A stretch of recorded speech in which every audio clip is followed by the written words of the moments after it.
अभी मैं कुछ दिन पहले ऑपोजिशन पार्टीज़ के लीडर्स के साथ गया और अब हम कांग्रेस पार्टी के जो सीनियर लीडर्स हैं उनके साथ गए। राष्ट्रपति से हमने कहा कि ये जो कानून बनाए गए हैं ये किसान विरोधी कानून है और इससे किसानों का ज़बरदस्त नुकसान होने वाला है, मजदूरों का, किसानों का।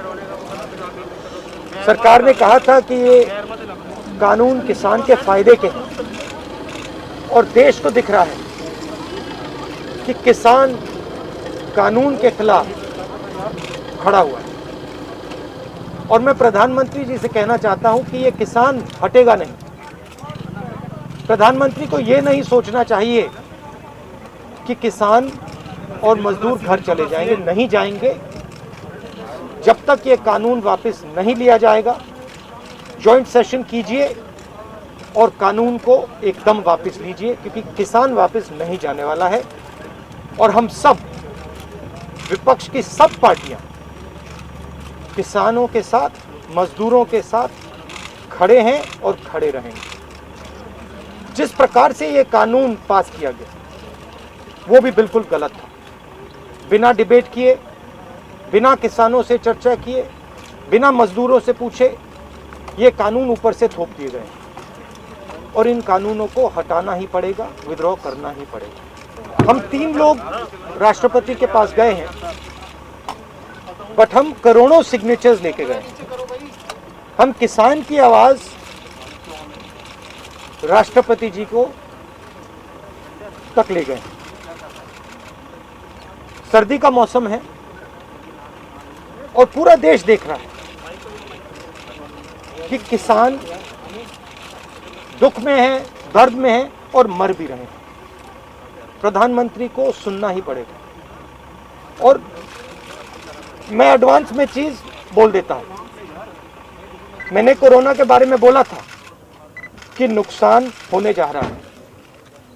उस समय किसी ने नहीं बात सुनी और आज मैं फिर से बोल रहा हूं, किसान के सामने, मजदूर के सामने कोई भी शक्ति नहीं खड़ी हो सकती है।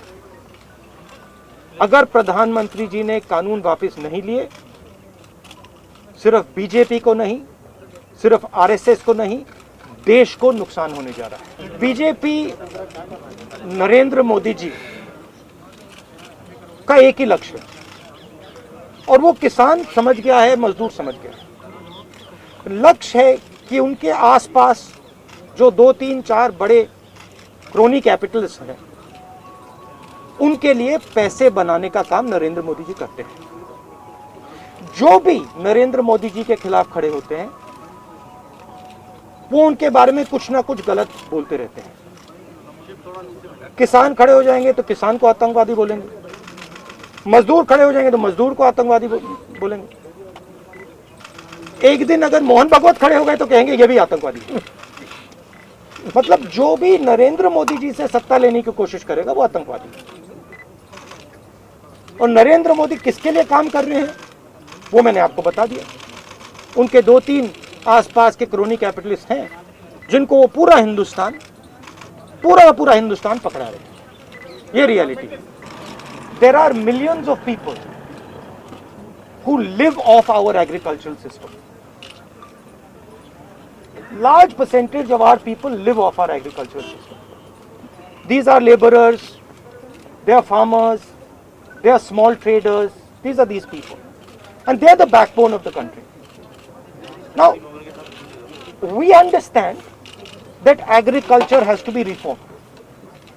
What we are saying is that if you destroy this system, these millions of people will have nothing to do. They will not be able to feed themselves, and you will create massive destruction, massive pain in the country. Why is the Prime Minister doing this? It is a very simple calculation.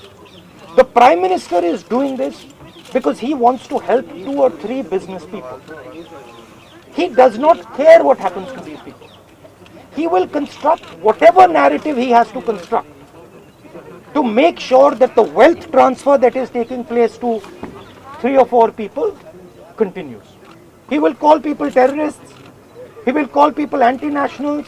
He will call people criminals. He will do whatever he has to do to transfer the wealth from these people, the backbone of this country, to those people. 3 or 4 of them, 5 of them. And that's the crux. And we are fighting this. We are saying that in India, where you have destroyed the agricultural system, will not function. Just like I said, take Corona seriously. Corona is going to kill people in massive numbers if you do not act. At that time they said, scaremongering. Now they're not saying scaremongering. When I suggested to the Prime Minister that do not do this in a centralized way, give power to the chief ministers, he didn't do it. He caused thousands and thousands of people to die because he didn't do it. And then afterwards, after I said it in the press conference, he did it.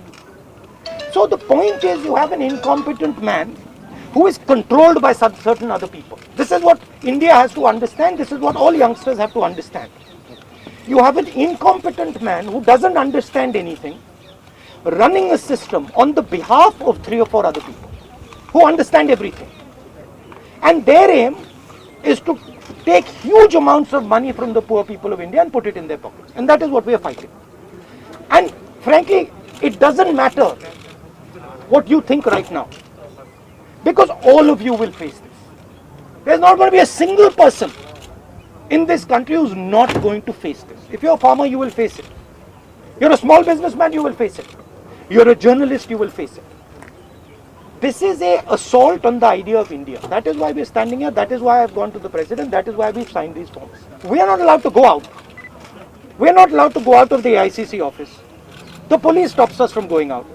Why don't you let us go out? Why don't you let me go and tour in the states? See what happens. Every single farmer of this country, every single labor of this country will stand up. But आप police लगवाते हो, हाथरस जाते हो, arrest करते हो, तो AIC से हमारे MPs को बाहर नहीं निकलने देते हो, और फिर कहते हो कि भैया मतलब सब कुछ ठीक है. और Prime Minister needs to realize that there is a limit to this. आपने थोड़ा सा करना है, आपने 2-3 लोगों की मदद करनी है, थोड़ा सा करना है, आप कर सकते हो. बट जिस प्रकार से नरेंद्र मोदी कर रहे हैं, मैं फिर से दोहरा रहा हूं, हिंदुस्तान के किसी भी युवा को रोजगार नहीं मिलेगा. सारे छोटे बिजनेस, सारे मिडिल साइज बिजनेस खत्म हो जाएंगे. और दूसरी बात याद रखिए, जिस चीज को आप सब भूल गए हैं, चाइना बॉर्डर पे बैठा है. चाइना ने हिंदुस्तान की हजारों किलोमीटर जमीन छीन ली है. प्रधानमंत्री उनके बारे में क्यों नहीं कहते? उसके बारे में चुप क्यों है? तो मेरा कहना है कि पूरा का पूरा कॉम्बिनेशन बन रहा है.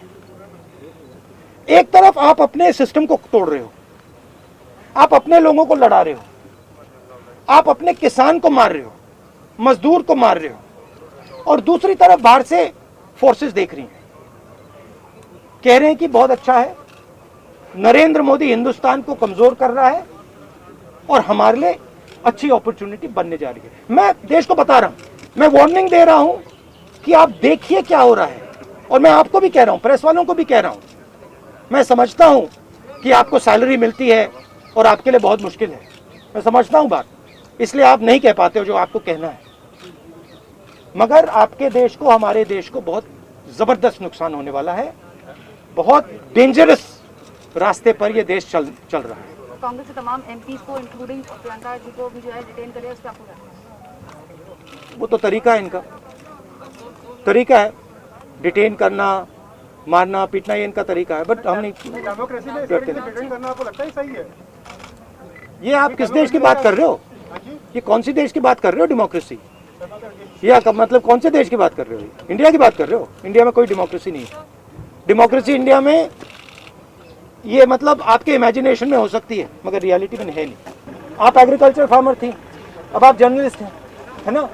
तो आप जानते हो कि आपके फादर ने इन्वेस्टमेंट किया या नहीं? नहीं, मैं तो जानती हूं, लेकिन अरे मैं आपसे पूछ रहा हूँ, आप देश की महिला हैं, आपके पिता ने इन्वेस्टमेंट किया ना? मेरी मदर फार्मर है, उन्होंने इन्वेस्टमेंट किया ना? किसके लिए इन्वेस्टमेंट किया? क्या इन 2-3 लोगों के लिए इन्वेस्टमेंट किया? 24 घंटा इन्वेस्टमेंट करते हैं और उधर इन्वेस्टमेंट कहीं और जाता है, रिटर्न कहीं और जाता है. Thank you.